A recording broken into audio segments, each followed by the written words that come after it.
ज्ञानतिमिरन्धस्य ज्ञानाञ्जनशलाकया चक्षुरुन्मिलितं येन तस्मै श्रीगुरवे श्रीचैतन्यमनोभीष्टं स्थापितं येन भूतले स्वयं रूपकदा मह्यं ददाति स्वपदान्तिकम् वन्देऽहं श्रीगुरो श्रीयुक्तपरकमलं श्रीगुरून् वैष्णवांश्च श्रीरूपं साग्रजातं सहगणरघुनाथं तं सजीवम् सद्वैतं सावधूतं परिजनसहितं कृष्णचैतन्यदेवं श्रीराधा कृष्णपादं सहगणललिता श्रीविशाखान्वितांश्च नमः ॐ विष्णुपादाय कृष्णपृष्ठाय भूतले श्रीमते भक्तिवेदान्तस्वामिन् इति नाम नमस्ते सरस्वती देवे गौरवाणी प्रचारिणे विशेष शून्यवादी पाश्चात्यदेशतारिणे वाञ्छाकल्पतरुभ्यश्च कृपा सिन्धुभ्य एव च पतितानां पावनेभ्यो वैष्णवेभ्यो नमो नमः। हे Krishna Karuna Sindhu Dinabandhu Jagatpate Gopesha Gopika Kanta Radha Kanta Namaste Tapta Kanchana Gaurangi Radhe Vrindavaneshwari Vrishabhanu Sute Devi Pranamami Jaya Shri Krishna Chaitanya Prabhu Nityananda Shri Advaita Gadadhar Srivasari Gaura Bhakta Vrinda Hare Krishna Krishna Krishna Hare Hare Hare Rama Rama Rama Hare Hare Om Namo Bhagavate Vasudevaya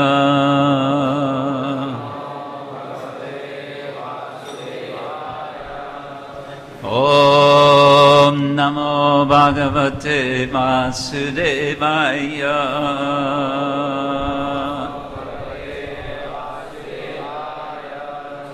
Om Namo Bhagavate Vasudevaya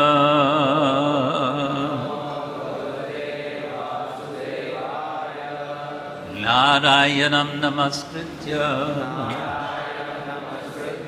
Naram Chaiva Narottamam Deving Saraswating Vyasam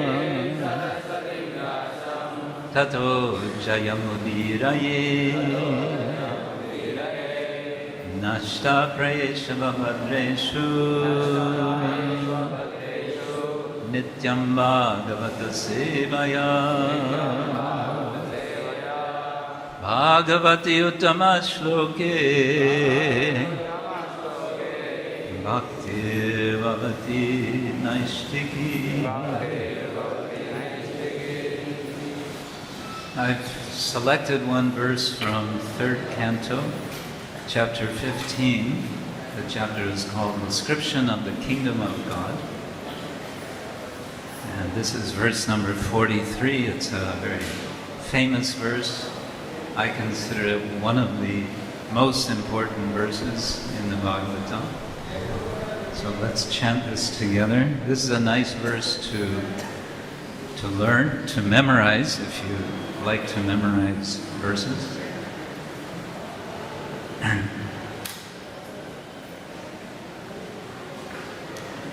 tasyāravinda-nayanasya pada-aravinda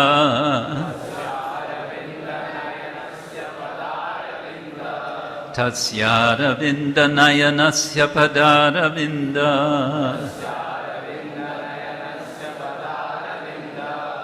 kiñjalka-miśra-tulasī-makaranda-vāyuḥ kiñjalka-miśra-tulasī-makaranda-vāyuḥ antar-gataḥ sva-vivareṇa cakāra teṣāṁ antar-gataḥ sva-vivareṇa cakāra teṣāṁ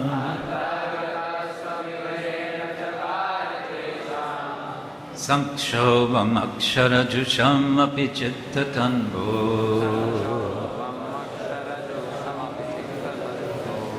saṅkṣobham akṣara-juṣām api citta-tanvoḥ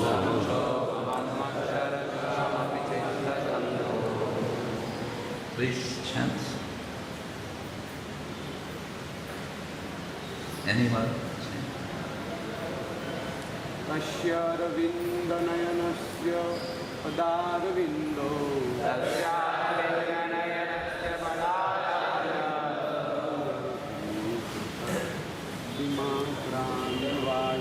kiñjalka-miśra-tulasī-makaranda-vāyuḥ antar-gataḥ sva-vivareṇa cakāra teṣāṁ antar-gataḥ sva-vivareṇa cakāra teṣāṁ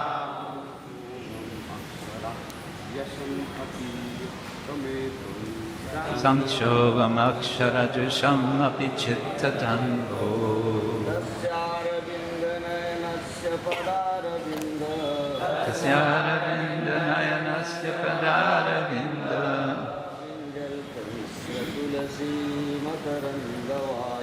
kiñjalka-miśra-tulasī-makaranda-vāyuḥ kiñjalka-miśra-tulasī-makaranda-vāyuḥ antar-gataḥ sva-vivareṇa cakāra teṣāṁ antar-gataḥ sva-vivareṇa cakāra teṣāṁ saṅkṣobham akṣara-juṣām api citta-tanvoḥ saṅkṣobham akṣara-juṣām api citta-tanvoḥ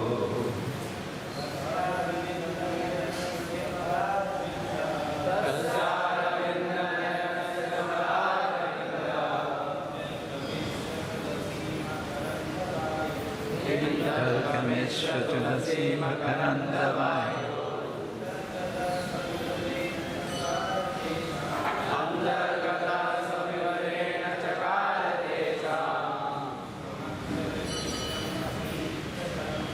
saṅkṣobham Matajis.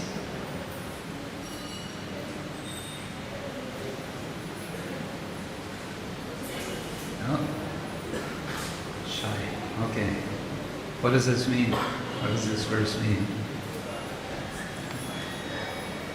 Tasya of him. Aravinda-nayanasya of the lotus-eyed Lord. Pada-aravinda of the lotus feet. Kiñjalka with the toes. Mishra mixed. Tulasī the tulasī leaves. Makaranda fragrance. Vāyuḥ breeze. Antar-gataḥ entered within. Sva-vivareṇa through their nostrils. Cakāra made. Teṣāṁ of the Kumāras. Saṅkṣobham agitation for change. akṣara-juṣām attached to impersonal Brahman realization. Api, even though, citta-tanvoḥ, in both mind and body. Translation and purport by His Divine Grace A.C. Bhaktivedanta Swami Srila Prabhupada. Translation.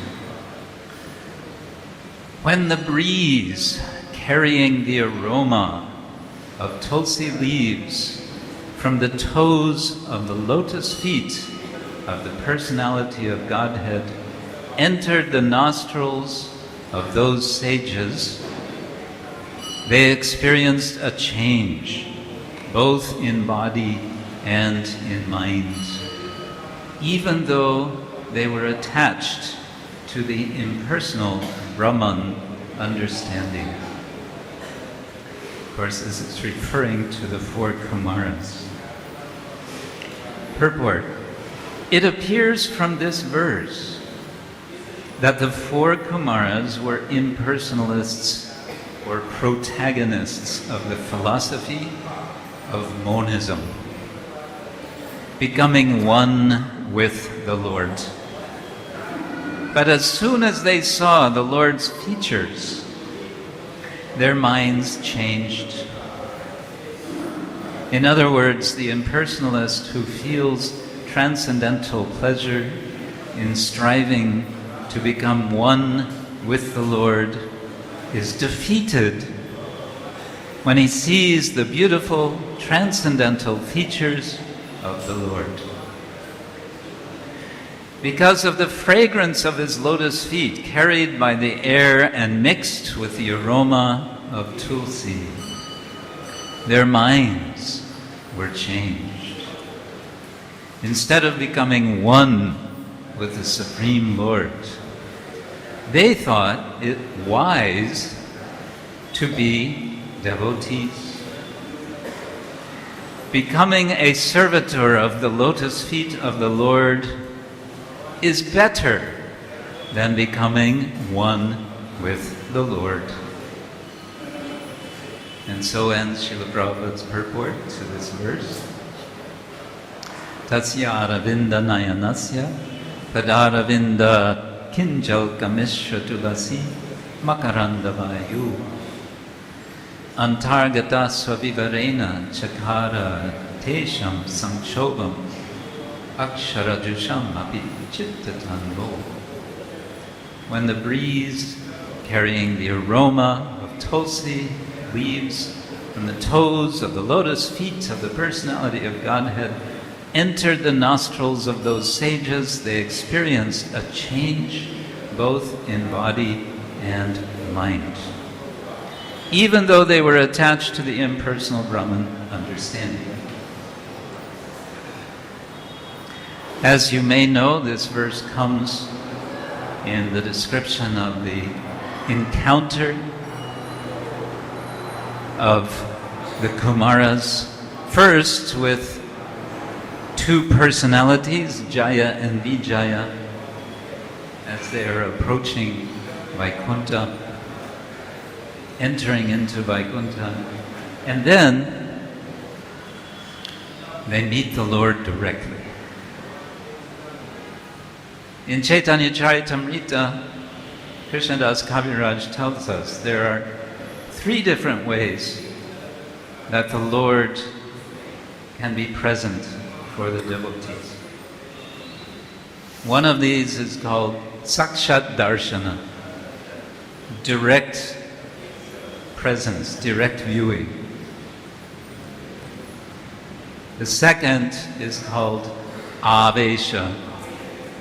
Avesha is sometimes translated in English as absorption. It can also mean possession. When someone is possessed by the Lord, that is one way the Lord is present. And the third is called avirbhava. Avirbhava is also presence of the Lord, but in a way which is not necessarily visible, although possibly visible, but in such a way that there is a tangible sense of the presence of the Lord. For example, when the Lord is perceived to be accepting offerings of food, bhoga offerings, although he is not visible. And this is all described in great detail in Chaitanya Charitamrita. The avesha form of the Lord, one example given is one Nakula Brahmachari. Nakula Brahmachari is overwhelmed with ecstatic emotions.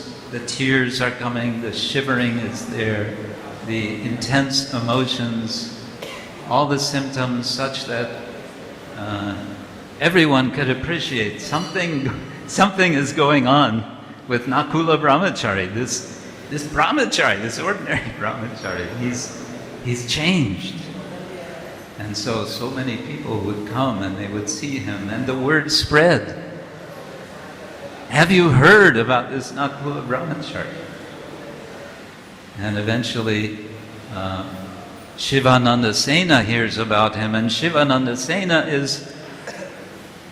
he's not entirely convinced that Chaitanya Mahaprabhu has entered into the body of Nakula Brahmachari, but on the other side, he doesn't want to reject the possibility, so he decides he will make a test, an examination, scientific test. And he decides he's going to go and he's going to be in the proximity of Nakula Brahmachari, but not directly before him. He will be at a distance. And apparently Nakula Brahmachari knew Shivananda Sena already, but perhaps not so well. That's not so clear from Chaitanya Charitamrita. But Shivananda Sena decides, okay, this is how I'm going to test. If Chaitanya Mahaprabhu is present, then I will know he is present because he will know my guru-given mantra, which is a 4 akṣara, chatur akṣara mantra. He will know this mantra. If he knows this mantra, then I'm convinced. So Shivananda Sena comes and he stays at a distance and he's waiting, and all the crowds are there and they're observing Nakula Brahmachari. And at one point Nakula Brahmachari says, "Hey, Shivananda Sena, he's here somewhere. I know it. Where is he? Go get Shivananda Sena." So someone goes and fetches Shivananda Sena, and Shivananda Sena comes forward, offers obeisance. He says, and then he tells him what is his mantra. Do you want to know what is that mantra? Yeah? What is that mantra? It has 4 syllables. It's very simple. You already know it. Gauranga.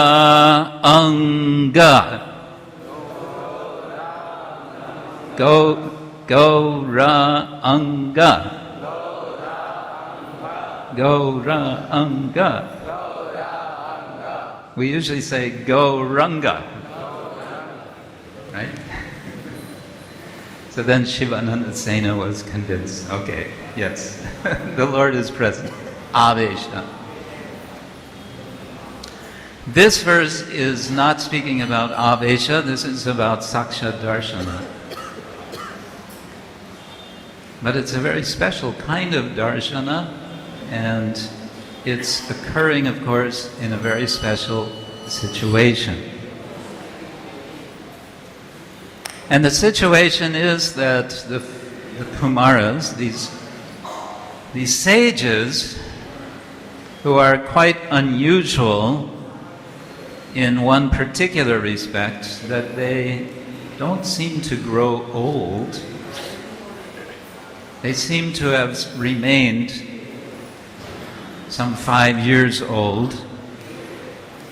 And as 5-year-olds, they saw no need, no point, no necessity to wear any clothes. Sometimes we might still see a 5-year-old, although I think, I don't know, nowadays, smaller children, right? 1 year, 2 years, 3 years, okay, you run naked, not a problem. 5 years, I don't know. Maybe in the villages? Anyway, they're some 5 years old, they're very, very young, and they're going naked. And we know the story, Jaya and Vijaya, they see these 4 naked boys, and they're coming as if they own the place. They're just, we're just going to walk in, and this is not the outer gate of Vaikuntha, right? They've already passed 6 gates, and they've come to the final gate, the 7th gate. Perhaps some of you have been to Srirangam, yes? Srirangam, huge temple with concentric squares of enclosures, 7 altogether, so there are 28 gopurams.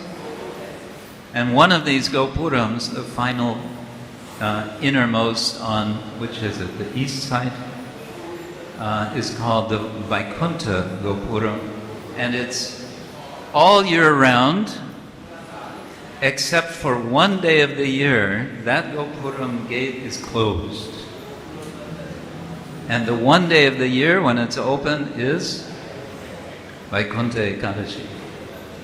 And it's understood, if you enter through that gate on that day,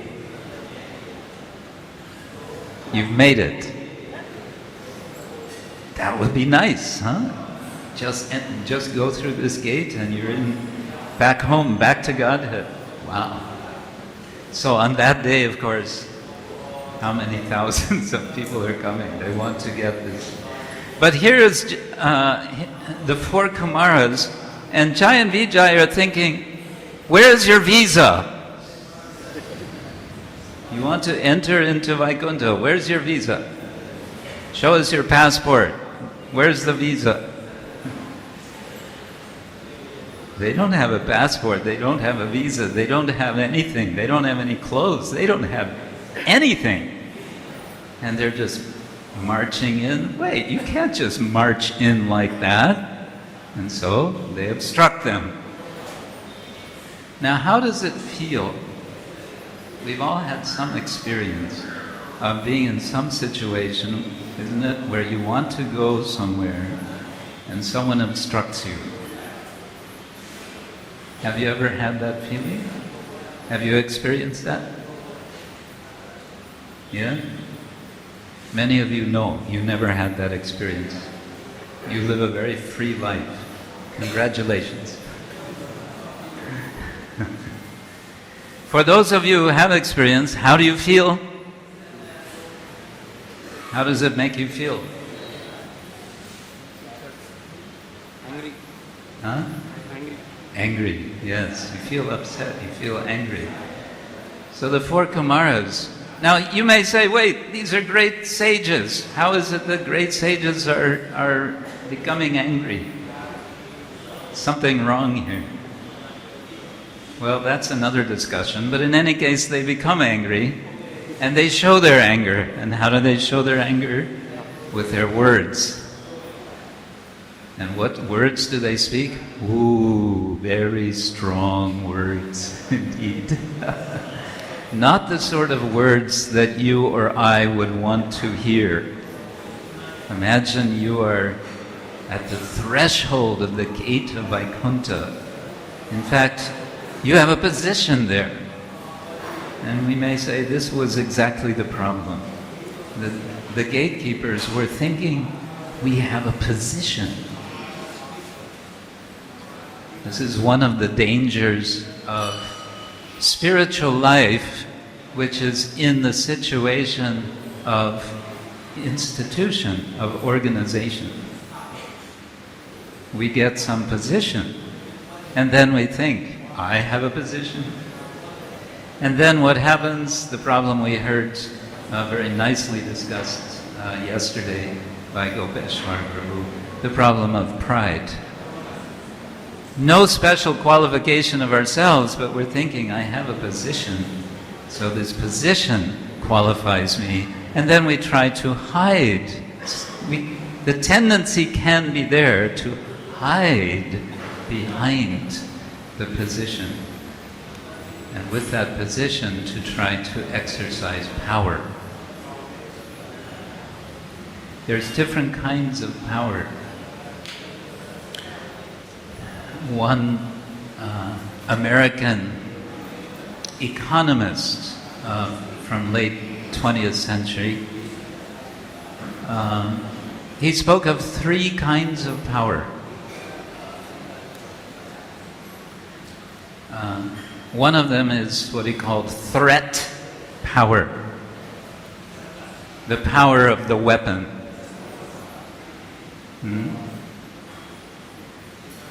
The second type of power is exchange power, the power of money, of gold. The third type of power, he explains, is the power of love. Now, this was an economist, a Nobel Prize-winning economist to boot. And so he's an economist. So which of these three types of power do you think he would say is the greatest? Exchange power. You would think he would say that, but that's not what he said. He said the greatest power is love power. And that is what is being demonstrated in this verse.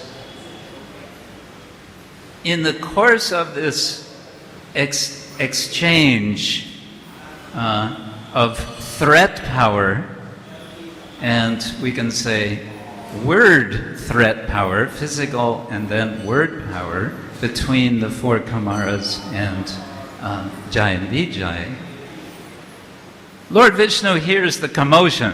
What's going on? Let me see what's going on. So he comes to the door. And he sees what's going on, and at the same time, the four Kumāras see the Lord. This was their goal, after all, was to see the Lord. So as they're seeing the Lord, they're also experiencing his wonderful aroma of his lotus feet. Now, when we speak of lotus feet, we always refer to the feet of the Lord as lotus feet. Why? What's so special about lotus flowers?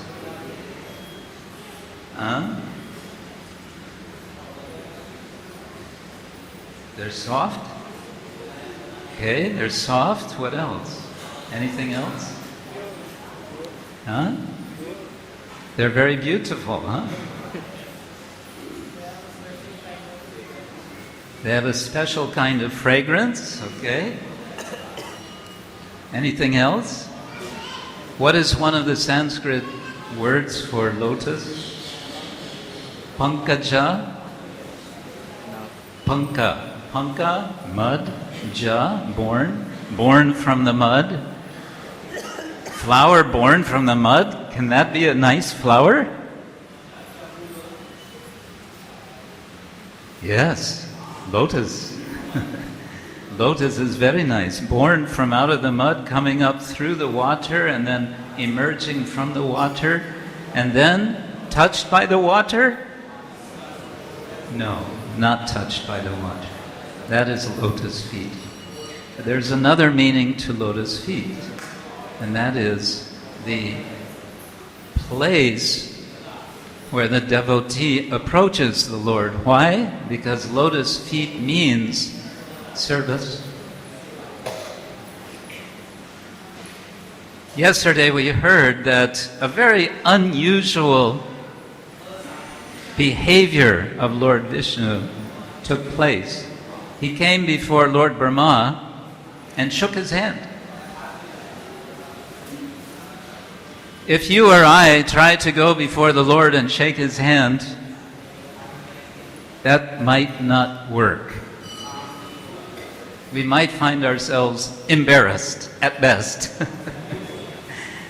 Because the Lord will be just looking at us and waiting for us to bow down.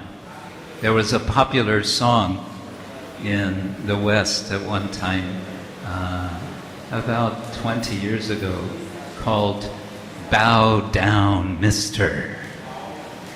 And in the popular song, "Bow Down, Mister," the singer chants the Hare Krishna Maha Mantra. It was quite a nice song. We had one event with that singer together with devotees in Moscow in 1992.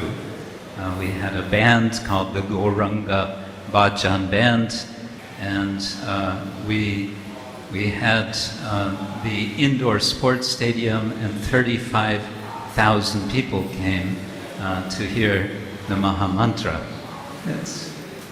We still meet devotees who say, "We saw you then in Moscow in 1992. So this is the spreading of the Maha Mantra, and this bowing down is one of the first things that we learn, isn't it, in spiritual life? Well, okay, we have this description of how the four Kumāras meet Lord Vishnu, and the key word in this verse, I would say, is saṅkṣobham, which Srila Prabhupada translates as agitation for change. Change of what, we may ask? I would say change of heart. This is what spiritual life is about. We make many changes in the course of our lives. We do so many different things. We think so many things. Our bodies are changing in the course of our lives. But there is a special kind of change that we are looking for in spiritual life. And that's being described here. And how it was caused in this case, simply by seeing and smelling the aroma of the lotus feet of the Lord. In other words, coming into proximity with the Lord. How is this possible? Because the four Kumāras were ready. This is the practice of spiritual life. They were Brahmavadis. And as Srila Prabhupada explains, they were of the mind, we will become one with the Lord. But as soon as they saw the Lord, then the whole notion of becoming one with, why would I want to become one with the Lord? He's so beautiful. If I'm one with the Lord, will I see His beauty? Will I hear His word? No. Everything lost. No more experience of the Lord. No more opportunity to serve the Lord. Now I want to shift to another account of meeting the Lord. And then what we can do is see if there's some comparison. Shall we do this? We jump now to Canto 10, Chapter 80 and 81. Sudama Brahmana. Sudama Brahmana, you may know, was a friend of Krishna. They had gone to school together. Sandipani Muni's school. Somehow or other, though, over time, Sudama Brahmana finds himself in difficult circumstances. Hardly he and his wife are able to eat. It is such difficult circumstances that one day, Sudama Brahmana's wife pleads with Sudama Brahmana, you have a good friend. You haven't seen him in such a long time. Krishna is your friend. You were schoolmates. Why don't you go and see him? He will certainly help. Our situation is desperate. Please help us. Please go and see him. And here, take some chipped rice, which he begs from neighbors. They don't even have it themselves. And so Sudama, okay, he agreed. Yeah, actually, yes. It's been a long time. I haven't seen my friend. Opportunity to have darshan of the Lord. In the case of Sudama Brahmana, he has no difficulty entering in to the palace of Lord Krishna. It's recognized that he is a Brahmana, so he is respected. And he enters right into the private quarters of the Lord, where Krishna is sitting with Rukmini. And where are they sitting? They're sitting on the bed. This is very private. But still, Sudama is welcome. He's welcomed in. And Krishna stands up and he offers obeisance to Sudama as a Brahmana. And he worships him in a very, very comprehensive way, very nice way. And then he offers him he first offers him the seat on the bed, and then they sit and they discuss. And what do they discuss? The good old days. Remember those good old days when we were together in the school of our Guru, Sandipani Muni? Remember that time when, actually it was the wife of Sandipani Muni. There are three women in this story. It's interesting. There's the wife of Sudama, who urges Sudama to go. There's the wife of Sandipani Muni, who requests Lord Krishna and Sudama to go to the forest to collect firewood, samitpani shrotriyam brahmanishtam. So they go, and what happens? They get caught in this storm. It's a very terrible storm. They lose their way. They're in the forest all night. They don't come back, and then the next morning, Sandipani himself comes to find his chela, his student. Yeah. And what does he do? He praises. This is so wonderful. You have given yourself in this way to do service for Guru. I bless you. What was the blessing? Yes, you will never forget the meaning of the Vedas, the meaning of the teachings of the Vedas. Well, you may say that's, after all, this is Krishna. Where are the Vedas coming from, after all? Right? Vedanta krit vedavit eva chaham. So anyway, like that he is blessed. So they're remembering all of this. At the same time, Sudama is all the time recognizing Krishna to be the Supreme Personality of Godhead. We have simultaneously three relationships going on in this meeting of Sudama and Krishna. We have Krishna regarding Sudama as a superior, being a Brahmana. We have Krishna and Sudama as school friends, so equals.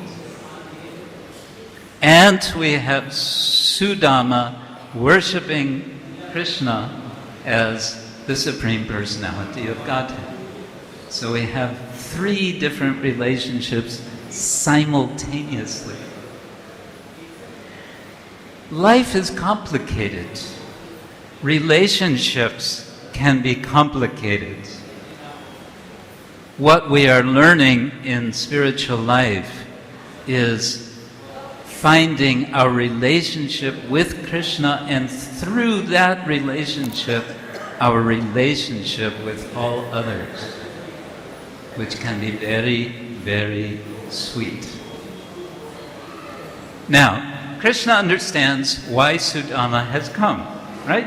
After all, he's the Supreme Lord. He doesn't have to ask him, why have you come to see me? No. He knows why he's come. And he wants to bless him. And he knows how he's going to bless him.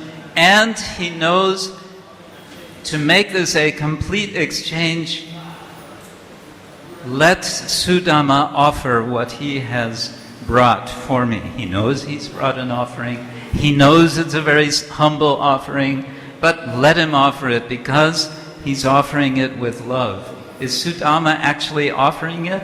No, he keeps hiding it. Why? Because he's embarrassed. But he wants to offer. He's offering himself, actually. And so what does Krishna do? He reaches out and he grabs the offering from the cloth, which was in which Sudama is hiding this chipped rice. And of course, and at that time, Krishna quotes himself. He quotes himself from Bhagavad Gita. Did you know that? Patram pushpam palam toyam yome bhakta prayachati taraham bhaktyuparitam ashnami prayata atmana. He's quoting himself. I accept a simple offering if it is offered with love. Right? So he accepts, he grabs the offering.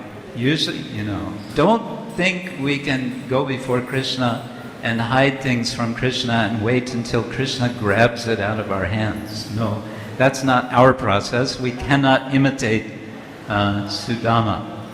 But in the case of Sudama, Krishna is grabbing a fistful, a palmful of this chipped rice and eating. And he is so satisfied with this. But he wants more. But what happens? This is when Rukmini steps in. Stop! Don't take more. And the acharyas say that she is worried. They say different things. One is, Kshetra Swami, I think it is, says she is worried that if he takes more, then she's going to become so obliged to Sudama that she's going to be in trouble. So, one is enough. And the other concern, I believe it was Vishwanath Chakravarti Thakur, says, if Krishna takes more, there's not going to be enough for us to distribute it for myself, Rukmini, and all of the other maidservants and assistants. So stop, she says. Now, what is Sudama's mood in all of this? He's just happy to have darshan of the Lord, sakshat darshan. So much so that he completely forgets what he's come for, according to his wife, right? And so he goes back home, and he's floating by this time. He's floating because he's had the Lord's darshan. And he comes back home. And what does he see when he comes back home? At first he's not sure. Maybe I've come to the wrong address. I thought I live on this street. But then he sees his wife. She comes out, and it is his wife, but she's not dressed as she normally was. She's now dressed in so many nice clothes, and she's wearing such nice ornaments, and there's a big palace and so on. Now, this description of his home reminds me of the description of Vaikuntha. which is given in the previous chapter from our verse today. So we're getting, in a sense, an anticipation. What's the Hindi word for anticipate? Anticipation. Akṣara.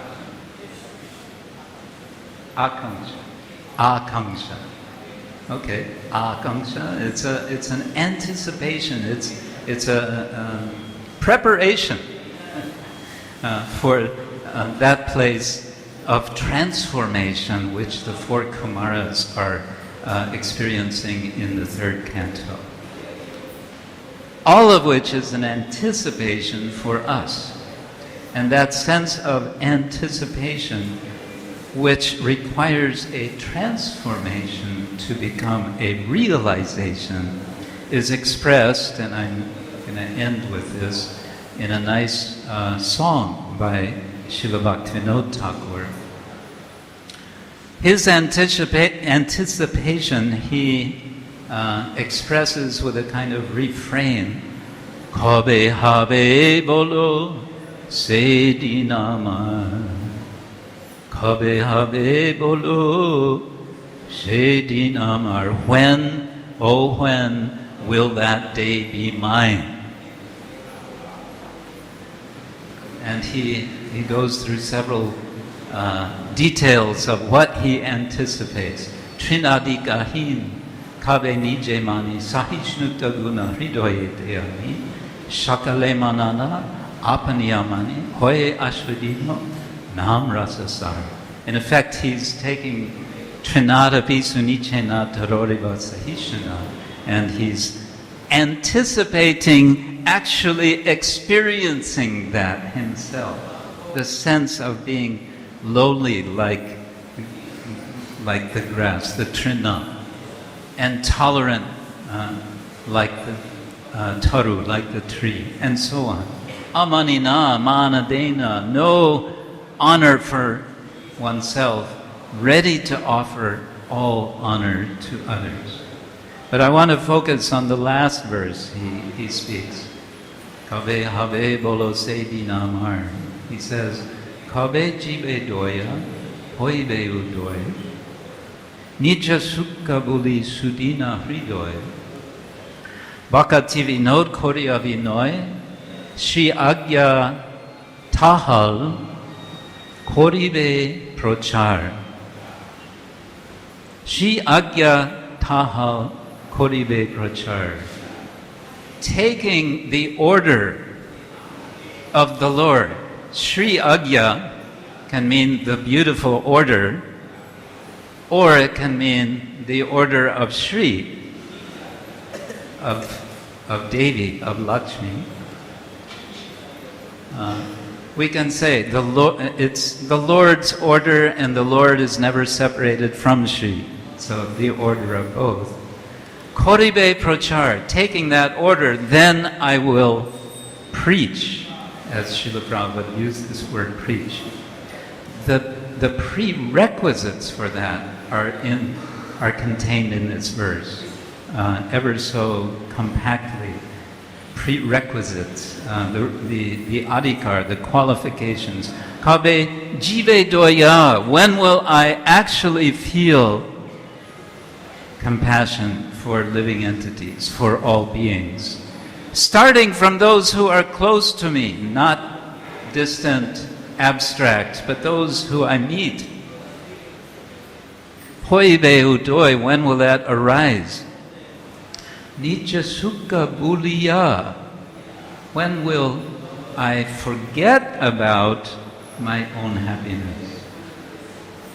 We're always thinking me first, my happiness, then I'll see about others' happiness. No, Bhaktivinoda says, he says, Nija sukha buliya, sudina hridoya, and having a sense of lowliness of heart. Dina can mean in English wretched. You know this word? Wretched? Wretched. Lowest of the low. Sudina, very low. Sudina hridoya. Having that sense, Then Bhaktivinoda says, Koriya Vinoi, in the spirit of humility, then Shri Agyataha Korive Prachar, then I will preach. So, ours is a preaching mission, but what is it that we have to preach unless and until our hearts are cleansed, and that means transformed. saṅkṣobham, akṣara-juṣām. In the case of the four Kumāras, api, although they were attached, juṣām, to akṣara, to the non-changing Brahman. Citta-tanvoḥ, their minds and their bodies, everything became transformed. saṅkṣobham, some, completely. That's what we aspire for. And how do we aspire? Shravanam, Kirtanam,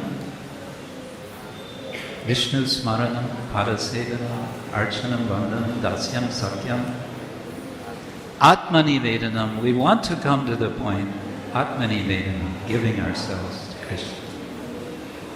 Hare Krishna, Grantaraj Srimad-Bhagavatam ki jai. Thank you. And if there's a comment or question, we can discuss.